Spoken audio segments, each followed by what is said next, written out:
రాత్రి మా పేరు నాని టీవీ 9కి వెళ్ళిపోయాడండి. ఒక ఇంటర్వ్యూ అన్నమాట. రజనీకాంత్‌తో ఒక ఇంటర్వ్యూ. ఆ ఇంటర్వ్యూలో కక్కలేక మింగలేక అడ్డంగా దొరికేసాడు. మాట్లాడితే బాలకృష్ణ గారికి లైఫ్ ఇచ్చింది రాజశేఖర రెడ్డి గారు. ఆయనే కాపాడాడు ఆ రోజుల్లో అని చెప్పేసని ఉపన్యాసాలన్నీ చెప్పుకొస్తారు కదా! అదే క్వెషను టీవీ 9లో కూర్చోబెట్టి రజనీకాంత్ కడిగి పడేసాడనమాట. నేను ఇక్కడేమో రజనీకాంత్‌ని పొగడట్లా.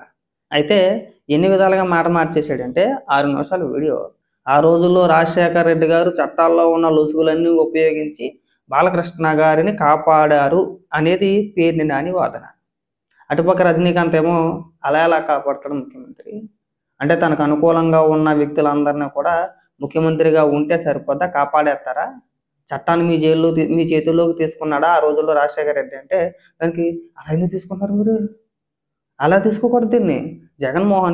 రాజశేఖర రెడ్డి గొప్ప గొప్ప పరిపాలకుడు, గొప్ప మనసున్న రాజు. ఆ విధంగా తీసుకోవాలి గానీ, చట్టాల్లో లొసుగులన్నీ ఉపయోగించి తన అనుకూల వ్యక్తులకి మేలు చేసాడు అని చెప్పకూడదు. అది తప్పని చెప్పి మాట్లాడుతున్నాడు. ఇప్పుడు మాట్లాడితే బాలకృష్ణ గారికి ఫేవర్ చేసేసారు. ఆ రోజుల్లో కాపాడేశారు. ఇది ప్రతిపక్ష పార్టీకి చెందిన వ్యక్తి అయినా సరే కాపాడేశారని మాట్లాడుతున్నారు కానీ వీళ్ళు రాజశేఖర రెడ్డి ముఖ్యమంత్రిగా ఉండగా తన నాయకులు అంటే కాంగ్రెస్ నాయకులు అప్పట్లో లేదంటే నాయకుల వరకు వద్దు తన సొంత కొడుకు జగన్మోహన్ రెడ్డి చేసిన అరాచకాల నుంచి ఎన్నిటి నుంచి కాపాడుంటాడో చట్టాల్లో ఉన్న లుసుగులు ఉపయోగించి మీరు ఒక్కసారి ఆలోచించండి. బాలకృష్ణ గారికి అంత ఫేవర్ చేశారు అని చెప్పేసి వీళ్ళ చెప్తున్నారు కదా, మరి ఆ లెక్కలో జగన్మోహన్ రెడ్డికి అంతే లేదేమో కదా. నాకు ఈ పాయింట్ ఇప్పుడు గుర్తుకు రాలా. పేరుని నాని చెప్తా ఉంటే నాకు ఇప్పుడు అర్థమైంది. రజనీకాంత్ అడుగుతుంటే అప్పుడు అర్థమైంది అనమాట. అమ్మది నెమ్మ జీవితమా, బాలకృష్ణ గారికి ఫేవర్ చేశారు అంటున్నారు కానీ చట్టాల్లో ఉన్న లొసుగులు ఉపయోగించి అధికారాన్ని అడ్డం పెట్టుకొని రాజశేఖర రెడ్డి గారు జగన్మోహన్ రెడ్డికి మంచి ఫేవరేజ్ చేశాడు. ఆ రోజుల్లో గట్టిగానే చేసాడు. లేకపోతే అన్ని కోట్ల రూపాయలు ఎక్కడి సంపాదించాడండి జగన్మోహన్ రెడ్డి కాదా. ఆఖరికి తన కేసుల్లో కూడా ఎఫ్ఐఆర్లో రాజశేఖర రెడ్డి గారి పేరుని చేర్చాడు. అందుకే తప్పించుకోవడానికి. ఆ రోజుల్లో జగన్మోహన్ రెడ్డి చేసిన అవినీతి అక్రమాల్లో అన్నిటిలోనూ కూడా రాజశేఖర రెడ్డి గారికి వాటా ఉన్నట్టే కదా. ఇది నేను చెప్పట్లా, పేరు నాని చెప్తున్నాను. మళ్ళీ నన్ను అనుకున్నారు నేను చెప్తున్నాను చెప్పేసి అనుకున్నారు. నేను చెప్పట్లా, పేరు నాని చెప్తున్నాడు. అది మేము వాళ్ళని కాపాడాం వీళ్ళని కాపాడాం అని చెప్పేసి అని అంటలా. మీరు డైరెక్ట్గా ఓపెన్గానే వేస్తున్నారు కదా. ఆ రోజు మేమే కాపాడాం, చట్టాల్లో ఉన్న లొసుగులు అడ్డం పెట్టి బాలకృష్ణ గారిని మేమే కాపాడాము ఆ రోజున. అది కూడా ప్రత్యర్థి పార్టీకి చెందిన బాలకృష్ణ గారు అని చెప్పేసి మీరు చెప్తున్నారు కదా. ఈ లెక్కల్లో తన సొంత కొడుకుని ఎన్ని సందర్భాల్లో, ఎన్ని కేసుల్లో, ఎన్ని దారుణాల్లో కాపాడి ఉంటాడో రాజశేఖర రెడ్డి. ఇది పాయింటే కదా. నన్ను రజనీకాంత్ అడిగింది అయితే పాయింటే, బాగానే అడిగాడు. పోలవరం ప్రాజెక్టులో ఎవడో తినేస్తానికి ఉండదు, మీరు తినేస్తానికి ఉండదు, మీరు అధికారంలో ఉన్నప్పుడు తినేస్తానికి ఉండదు, అలాగే చంద్రబాబు నాయుడు గారు అధికారంలో ఉన్నప్పుడు తినేయడానికి ఉండదు.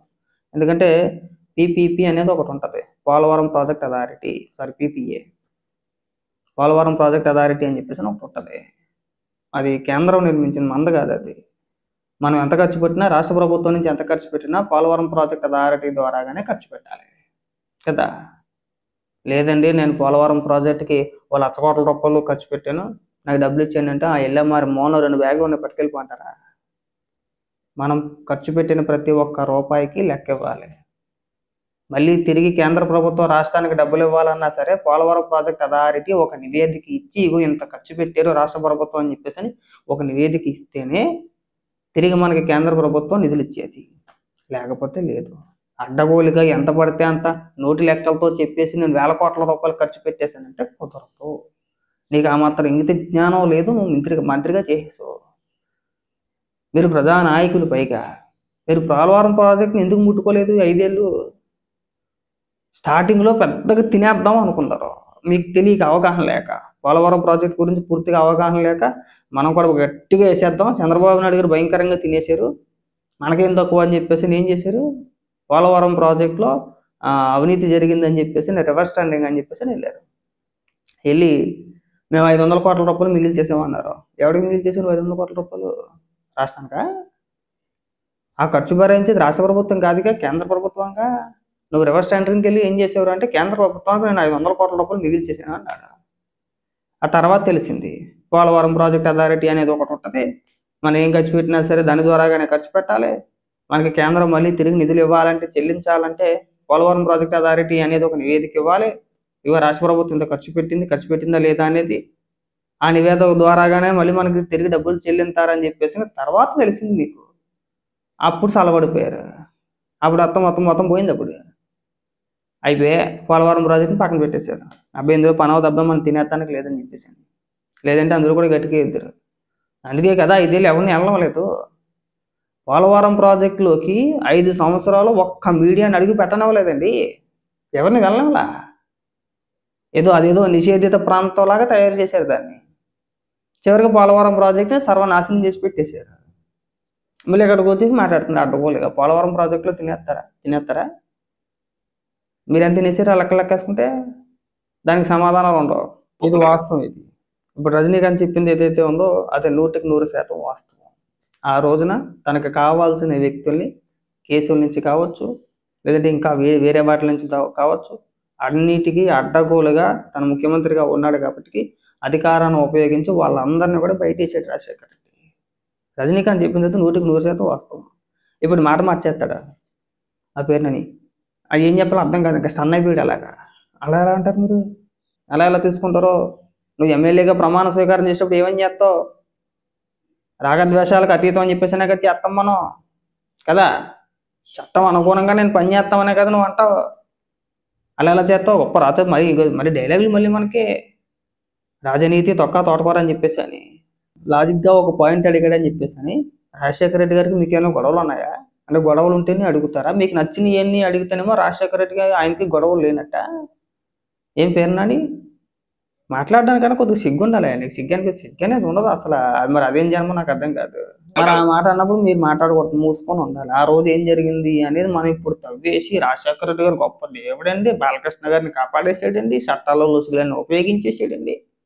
బాలకృష్ణ గారికే చట్టాల్లో ఉన్న లొసుగులన్నీ ఉపయోగించేసి కాపాడైతే సొంత కొడుకుని ఎలా కాపాడేసాడు, ఎన్ని విధాలుగా కాపాడు ఉంటాడో, ఎన్ని అవినీతి కేసుల్లో బయటేసి ఉంటాడో దాని గురించి చెప్పరా?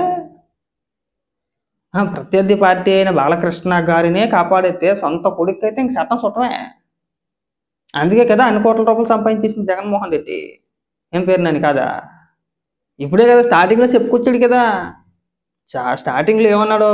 చట్టాల్లో ఉన్న లొసుగులు ఉపయోగించి ఒక ఫేక్ సర్టిఫికెట్ తెచ్చుకుంటే ప్రభుత్వం చూసి చూడనట్టు వదిలేసింది. రాజశేఖర రెడ్డి గారు ఆయన కాపాడేశారని చెప్పేసి మాట్లాడాడు. ఇప్పుడే మాట్లాడాడు కదా, వీడియో స్టార్టింగ్లోనే మాట్లాడాడు. 5 నిమిషాల కిందట ఏం మాట్లాడాడో పేరు నానికి గుర్తుండదు. మళ్ళీ ఇక్కడికి వచ్చి ఉపన్యాసాలు చెప్తాడు. బాధితులకు న్యాయం చేయాలి కదండి. అలా ఎలా వదిలేస్తారు? మీరు ఎలా వదిలేస్తారు అలాగా? ఒకవేళ నిజంగా ఆ రోజు అలా రాజశేఖర రెడ్డి చేసుంటే కనుక కొడుకు విషయంలో ఎన్ని దుర్మార్గాలు చేసుకుంటాడో, ఎన్ని కేసుల్లోంచి బయటేసుకుంటాడో, తన అవినీతి చేయడానికి దోచుకోవడానికి ఎంతలా మద్దతు తెలుపుకుంటాడో, ఎంతమందిని బెదిరించుంటారో ఆ రోజున. దీని గురించి కూడా పేరు నాని క్లుప్తంగా చెప్పే ప్రయత్నం చెయ్యి. ప్రెస్ మీట్ పెడతావుగా ఈసారి. పేరు నాని అడ్డంగా దొరికేసి లాస్ట్లో ఏం సమాధానాలో చెప్పక, అంటే సమాధానం ఏం చెప్పాలో తెలియక ఇంకెక్కడెక్కడికో వెళ్ళిపోతున్నాడు. అదండి జరిగింది. ఆ రోజున రాజశేఖర రెడ్డి గారు బాలకృష్ణ గారిని కాపాడేసింది అనేది అవాస్తవం. వీళ్ళు ఇక్కడ ఏదో ఊరికే డచ్చాకోళ్ళు డబ్బాకోళ్ళు ఇక్కడ చెప్తున్నారు. కానీ ఒకవేళ ఆ లెక్కలు లెక్కేసుకుంటే కనుక అదే నిజమైతే కనుక ప్రత్యర్థి పార్టీ అయిన బాలకృష్ణ గారికి అంత మేలు చేసుకుంటే సొంత కొడుకు అయినటువంటి జగన్మోహన్ రెడ్డికి రాజశేఖర రెడ్డి గారు ఎంత మేలు చేసి ఉంటాడో ఒక్కసారి మీరు ఊహించుకోండి. చట్టాల్లో ఉన్న లొసుగులన్నీ ఉపయోగించి రాజశేఖర రెడ్డి గారు జగన్మోహన్ రెడ్డిని ఎన్ని కేసుల్లోంచి బయటేసుకుంటాడో ఒకసారి ఊహించుకోండి. జగన్మోహన్ రెడ్డి అవినీతి చేయడానికి రాజశేఖర రెడ్డి గారు ఎంత సపోర్ట్ చేశారో ఒకసారి మనం ఆలోచించుకోవాలి.